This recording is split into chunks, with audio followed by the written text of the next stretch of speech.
ఈ పైన ఇక్కడ వేయాలి, అర్థమవుతుందండి? ఈ హోల్ అన్నది ఇక్కడ వేస్తే మీకు కరెక్ట్గా ఉంటుంది.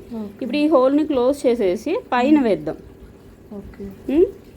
సో దీనికి ప్రాసెస్ అయితే మాత్రం 15 days పడుతుంది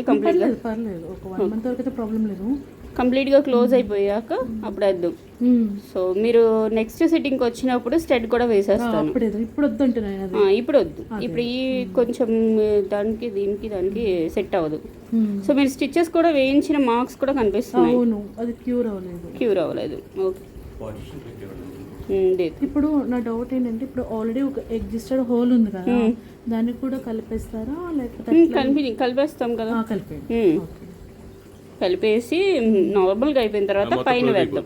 మొత్తం క్లోజ్ అయినాక కొంచెం టైం తీసుకుని మనం మళ్ళీ స్టార్ట్ చేద్దాం. ఓకే, సెకండ్ టాప్ కౌంట్ ఇప్పుడు సెకండ్ టాప్ ప్లేస్. ఎప్పుడు వెళ్ళిపోతారు హైదరాబాద్కి? మీరు ఉంటాను ఒక మరి ఇంకొక సిట్టింగ్ అంటున్నారు, ఉంటాను. Okay, 1 week. మంగళవారం నెక్స్ట్ మండే. ఎగ్జాక్ట్గా 1 week 10 days ఏం పర్లేదు, అటు ఇటుగా ఏమన్నా